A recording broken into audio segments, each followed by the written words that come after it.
Hello बच्चों, VA education channel में आप सभी का स्वागत है बच्चों। चलिए बच्चों, आपको तो पता ही होगा बच्चों कि मैंने कम्युनिटी पोस्ट में पोस्ट किया था कि कौन सा विषय का ऑब्जेक्टिव क्वेश्चन चलना है। तो बच्चों ज़्यादातर लोगों का डिमांड है कि केमिस्ट्री चैप्टर का ऑब्जेक्टिव क्वेश्चन चलना है बच्चों। तो चलिए बच्चों, मैंने आपके लिए ले आया हूँ केमिस्ट्री चैप्टर 8D तथा F ब्लॉक तत्व यानी कि D and F block elements का ऑब्जेक्टिव क्वेश्चन बच्चों कराऊंगा।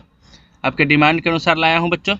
चलिए बच्चों, ज़्यादा जानने का तो वीडियो स्टार्ट करते हैं बच्चों। अगर आप इस चैनल पर नए होंगे तो इस चैनल को लाइक और सब्सक्राइब जरूर कर दीजिएगा बच्चों, और बेल आइकन भी बजा दीजिएगा ताकि हम जो भी वीडियो बनाए वो आपको मोबाइल पर नोटिफिकेशन जरूर जाए। और बच्चों, ये पूरा वीडियो आपके डिमांड के अनुसार है, तो ये शुरू से लेकर अंत तक जरूर देखिएगा बच्चों। चलिए बच्चों, ज़्यादा जानने का तो वीडियो स्टार्ट करते हैं बच्चों। पहला प्रश्न क्या बोल रहा है बच्चों? आधुनिक आवर्त सारणी किसने बनाया? पहला प्रश्न बोल रहा है बच्चों कि आधुनिक आवर्त सारणी किसने बनाया? डेबोनियर ने, या फिर मेंडलीफ ने, या फिर मेंडल ने, या फिर इनमें से कोई नहीं। तो इसका सही आंसर क्या हो जाएगा बच्चों? आधुनिक आवर्त सारणी किसने बनाया था? अगर बच्चों आपको ऑब्जेक्टिव का आंसर पता होगा बच्चों तो कमेंट में आप लोग जरूर लिखिएगा बच्चों। चलिए बच्चों, मैं इसका आंसर बता देता हूँ कि आधुनिक आवर्त सारणी किसने बनाया था। तो किसने बनाया था बच्चों? तो इसका सही आंसर इसमें यानी कि इसका सही आंसर क्या हो जाएगा बच्चों? ऑप्शन नंबर डी, इनमें से कोई नहीं। यानी कि इसमें इसका ऑप्शन नहीं है बच्चों, यानी कि ऑप्शन नंबर डी बिल्कुल राइट आंसर हो जाएगा बच्चों पहला का।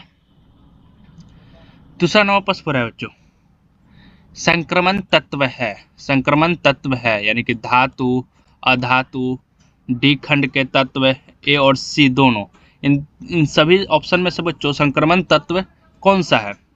तो इसका सही आंसर क्या हो जाएगा बच्चों? तो इसका सही आंसर हो बच्चों ऑप्शन नंबर डी, ए और सी दोनों, यानी कि धातु और डी खंड के तत्व ये दोनों ही संक्रमण तत्व है, यानी कि ऑप्शन नंबर डी बिल्कुल राइट आंसर हो जाएगा बच्चों दूसरा का। तीसरा नंबर प्रश्न पर है बच्चों, कौन प्रथम संक्रमण श्रेणी से संबंधित नहीं होता है? यानी कि तीसरा नंबर प्रश्न हो रहा है बच्चों कि कौन प्रथम संक्रमण श्रेणी से संबंधित नहीं होता है? FE, V, AG या फिर CU को। तो इसका सही आंसर क्या हो जाएगा बच्चों? कौन प्रथम संक्रमण श्रेणी से संबंधित नहीं होता है? तो इसका सही आंसर बच्चों ऑप्शन नंबर सी, AG प्रथम संक्रमण श्रेणी से संबंधित नहीं होता है, यानी कि ऑप्शन नंबर सी बिल्कुल राइट आंसर हो जाएगा बच्चों तीसरा का। चौथा नंबर प्रश्न पर है बच्चों, निम्नलिखित युग्मों में संक्रमण तत्व है। निम्नलिखित युग्मों में संक्रमण तत्व है कौन सा? Na सोडियम और Ca कैल्शियम, Mg और Al, S और P या फिर Cu और Fe।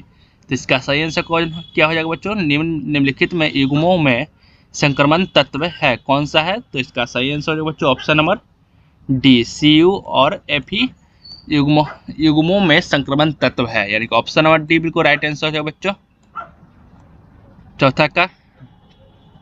पांचवा नंबर प्रश्न पर है बच्चों, क्रोमियम के लवण रंगीन होते हैं क्योंकि यह एक सामान्य तत्व है, प्रारूपिक तत्व है, या फिर संक्रमण तत्व है, या फिर लैंथेनाइट तत्व है। तो इसका सही आंसर क्या हो जाएगा बच्चों? आंसर पता होगा तो बच्चों आप लोग कमेंट में जरूर लिखिएगा बच्चों। क्रोमियम के लवण रंगीन होते हैं क्योंकि यह क्या होता है बच्चों? तो इसका सही आंसर बच्चों क्योंकि यह संक्रमण तत्व है, क्योंकि यह संक्रमण तत्व है, यानी कि ऑप्शन नंबर सी बिल्कुल राइट आंसर जो बच्चों पांचवा का। छठा नंबर प्रश्न पर है बच्चों, निम्नलिखित में कौन सभी संक्रमण तत्वों का सर्व सामान्य गुण है? यानी कि इसमें से ऑप्शन में से ये धातु होते हैं, या फिर ये सभी विभिन्न ऑक्सीकरण अवस्थाएं प्रदर्शित करते हैं, ये सभी अनुचुंबकीय होते हैं, इनमें से कोई नहीं। ये सभी ऑप्शन में से कौन सभी संक्रमण तत्वों का सर्व सामान्य गुण है? तो इसका सही आंसर क्या हो जाएगा बच्चों? तो इसका सही आंसर बच्चों ऑप्शन नंबर ए, ये धातु होते हैं, ये धातु होते हैं, यानी कि ऑप्शन नंबर ए बिल्कुल राइट आंसर हो जाएगा बच्चों छठा का। सातवां नंबर प्रश्न क्या बोल रहा है बच्चों कि निम्नलिखित में किस संक्रमण तत्व की परमाणु त्रिज्या सबसे कम होगी? निम्नलिखित में किस संक्रमण तत्व की परमाणु त्रिज्या सबसे कम होगी? Sc, Ni निकेल, Cu या फिर Zn जिंक। इसका सही आंसर क्या हो जाएगा बच्चों? निम्नलिखित में किस संक्रमण तत्व की परमाणु त्रिज्या सबसे कम होगी? तो इसका सही आंसर बच्चों option number D, zinc, D यानी कि Zn जिंक, यानी कि ऑप्शन नंबर डी बिल्कुल राइट आंसर हो बच्चों सातवां का। 8वां नंबर प्रश्न पर है बच्चों 3D संक्रमण। क्या बोल रहा है बच्चों कि 3D संक्रमण श्रेणी में किस परमाणु संख्या वाले तत्व होते हैं। 3D संक्रमण श्रेणी में किस परमाणु संख्या वाले तत्व होते हैं। 22 से 30 या फिर 21 से 30, 21 से 31 या फिर 21 से 29। तो इसका सही आंसर क्या हो जाएगा बच्चों। 3D संक्रमण श्रेणी में किस परमाणु संख्या वाले तत्व होते हैं। तो इसका सही आंसर होगा बच्चों ऑप्शन नंबर बी, 21 से 30 संक्रमण वाले तत्व होते हैं, यानी कि ऑप्शन नंबर बी बिल्कुल राइट आंसर होगा बच्चों, परमाणु संख्या वाले तत्व होते हैं। 9वां नंबर प्रश्न पर है बच्चों निम्न में कौन सी संक्रमण धातु अधिकतम ऑक्सीकरण अवस्थाएं दर्शाती है। निम्न में कौन सी संक्रमण धातु अधिकतम ऑक्सीकरण अवस्थाएं दर्शाती है। Fe आयरन या फिर Mn मैग्नीशियम या फिर V या फिर Cr। तो इसका सही आंसर क्या जाएगा बच्चों। निम्न में कौन सी संक्रमण धातु अधिकतम ऑक्सीकरण अवस्थाएं दर्शाती है। तो इसका सही आंसर बच्चों option number B, Mn manganese, यानी कि ऑप्शन नंबर बी बिल्कुल राइट आंसर हो जाएगा बच्चों 9वां का। 10वां नंबर प्रश्न पर है बच्चों फोटोग्राफिक फिल्म और प्लेट में किसका एक आवश्यक घटक है। यानी कि 10वां नंबर प्रश्न पर है बच्चों कि फोटोग्राफी फिल्म और प्लेट में किसका एक आवश्यक घटक है। सिल्वर नाइट्रेट या फिर सिल्वर ब्रोमाइड या फिर सोडियम क्लोराइड या फिर उपयुक्त सभी। तो इसका सही आंसर क्या हो जाएगा बच्चों।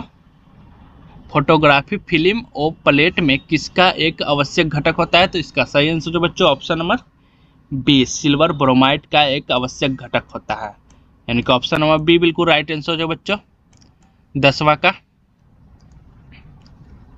11 नंबर प्रश्न पर है बच्चों निम्न में कौन अधिकतम ऑक्सीकरण अवस्थाएं प्रदर्शित करता है। यानी कि 11 नंबर प्रश्न पर है बच्चों कि निम्न में कौन अधिकतम ऑक्सीकरण अवस्थाएं प्रदर्शित करता है। Sc, Fe, Fez zinc, Mn manganese. तो इसका सही आंसर क्या हो जाएगा बच्चों। निम्न में कौन अधिकतम ऑक्सीकरण अवस्थाएं प्रदर्शित करती है। तो बच्चों इसका सही आंसर हो जाएगा option number D, Mn manganese, यानी कि ऑप्शन नंबर डी बिल्कुल राइट आंसर हो जाएगा बच्चों 11 का। 12 नंबर प्रश्न पर है बच्चों संक्रमण धातुओं का निम्न में से कौन सा लक्षण उच्च उत्प्रेरकीय क्रिया से संबंधित होती है। यानी कि 12 नंबर प्रश्न पर है बच्चों कि संक्रमण धातुओं का निम्न में से कौन सा लक्षण उच्च उत्प्रेरकीय क्रिया संबंधित होती है। कण की उच्च एंथैल्पी या फिर अणुचुंबकीय व्यवहार या फिर हाइड्रेट आयनों का रंग या फिर परिवर्तनशील ऑक्सीकरण अवस्थाएं। तो इसका सही आंसर क्या हो जाएगा बच्चों। तो इसका सही आंसर बच्चों ऑप्शन नंबर डी, परिवर्तनशील ऑक्सीकरण अवस्था, यानी कि ऑप्शन नंबर डी बिल्कुल राइट आंसर जो बच्चों 12 का। 13 नंबर प्रश्न बोल रहा है बच्चों लेंथेनॉइड संकुचन किसमें वृद्धि के कारण होता है। यानी कि 4f इलेक्ट्रॉन द्वारा परिरक्षण, परमाणु संख्या या फिर प्रभावी नाभिकीय आवेश या फिर इनमें से कोई नहीं। इसमें से किसका लेंथेनॉइड संकुचन किसमें वृद्धि का कारण होता है। तो इसका सही आंसर हो जाएगा बच्चों ऑप्शन नंबर सी, प्रभावी नाभिकीय आवेश के वृद्धि का कारण होता है, यानी कि ऑप्शन नंबर सी बिल्कुल राइट आंसर है बच्चों 13 का। 14 नंबर प्रश्न पर है बच्चों ब्लिस्टर कॉपर है, कैसा है। शुद्ध कॉपर है या फिर कॉपर अयस्क है या फिर कॉपर का मिश्र धातु है या फिर कॉपर प्लस अशुद्ध है। तो इसका सही आंसर क्या हो जाएगा बच्चों। ब्लिस्टर कॉपर क्या है। इसका आंसर पता हो तो बच्चों आप लोग कमेंट में जरूर लिखिएगा कि ब्लिस्टर कॉपर क्या है। तो इसका सही आंसर बच्चों ऑप्शन नंबर डी, कॉपर और अशुद्ध का मेल है, यानी कि कॉपर प्लस अशुद्ध है, यानी कि ऑप्शन नंबर डी बिल्कुल राइट आंसर हो जाएगा बच्चों 14 का। 15 नंबर प्रश्न है बच्चों निम्न में कौन सर्वाधिक ऑक्सीकरण अवस्थाएं प्रदर्शित करता है। निम्न में कौन सर्वाधिक ऑक्सीकरण अवस्थाएं प्रदर्शित करता है।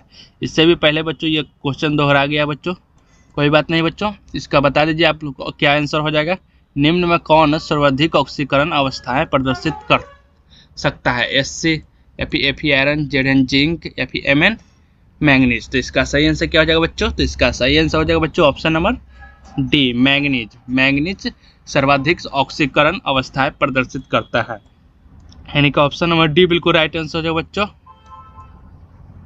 15 का। 16 नंबर प्रश्न है बच्चों, कौन प्रथम श्रेणी से संबंधित नहीं होता है? कौन प्रथम श्रेणी से संबंधित नहीं होता है? Fe आयरन, भी Ag या फिर Cu कॉपर। तो इसका सही आंसर क्या आ जाएगा बच्चों? कौन प्रथम श्रेणी से संबंधित नहीं होता है? तो इसका सही आंसर बच्चों option number C, Ag। Ag प्रथम श्रेणी से संबंधित नहीं होता है, यानी कि ऑप्शन नंबर सी बिल्कुल राइट आंसर है बच्चों 16 का। 17 नंबर प्रश्न है बच्चों, जर्मन सिल्वर में सिल्वर की प्रतिशतता है, यानी कि जर्मन सिल्वर में सिल्वर की प्रतिशतता है 25, 50, 0 या फिर 75। तो इसका सही आंसर है बच्चों ऑप्शन नंबर सी, 0। क्या है? तो 0 है, यानी कि ऑप्शन नंबर सी बिल्कुल राइट आंसर है बच्चों 17 का। 18 नंबर प्रश्न है बच्चों, फोटोग्राफिक में सोडियम थायोसल्फेट प्रयुक्त है, यानी कि 18 नंबर प्रश्न बोलना चाह रहा है बच्चों कि फोटोग्राफी में सोडियम थायोसल्फेट प्रयुक्त है, ऑक्सीकरण प्रकृति है या फिर अपचयन प्रकृति है, संकुलन प्रकृति है या फिर इनमें से कोई नहीं। तो इसका सही आंसर हो जाएगा बच्चों क्या हो जाएगा बच्चों? फोटोग्राफिक में सोडियम थायोसल्फेट प्रयुक्त है। तो इसका सही आंसर हो जाएगा बच्चों ऑप्शन नंबर सी, संकुलन प्रकृति है। संकुलन प्रकृति है, यानी कि ऑप्शन नंबर सी बिल्कुल राइट आंसर है बच्चों 18 का। 19 नंबर प्रश्न है बच्चों, 3D सीरीज का कौन धातु सबसे अधिक ऑक्सीकरण संख्या दिखाता है? यानी कि 19 नंबर प्रश्न है बच्चों कि 3D सीरीज का कौन धातु सबसे अधिक ऑक्सीकरण संख्या दिखाता है? Sc, Mn, Ti या फिर उपयुक्त सभी। तो इसका सही आंसर बच्चों option number B, Mn manganese, यानी कि मैंगनीज सबसे अधिक ऑक्सीकरण संख्या दिखाता है 3D सीरीज में, यानी कि ऑप्शन नंबर बी बिल्कुल राइट आंसर है बच्चों 19 का। 20 नंबर प्रश्न है बच्चों, निम्न में कौन रंगीन हो सकता है? यानी कि Ag2SO4, CuF4 या फिर MgF2, CuCl, इनमें से कौन है जो कि रंगीन हो सकता है? तो इसका आंसर पता होगा तो बच्चों आप लोग कमेंट में जरूर बता दीजिएगा बच्चों, हिचकिचाइएगा नहीं, कमेंट में जरूर आंसर लिखिएगा, गलती होगा सो होगा, आंसर तो हम आपको बताएंगे ही। तो इसका सही आंसर क्या जाएगा बच्चों? निम्न में कौन रंगीन हो सकता है? तो इसका सही आंसर बच्चों ऑप्शन नंबर बी, CuF4 रंगीन हो सकता है, यानी कि ऑप्शन नंबर बी बिल्कुल राइट आंसर जो बच्चों 20 का। 21 नंबर प्रश्न है बच्चों, किस यौगिक में Mn की ऑक्सीकरण संख्या अधिकतम है? यानी कि किस यौगिक में Mn यानी कि मैंगनीज की ऑक्सीकरण संख्या अधिकतम है?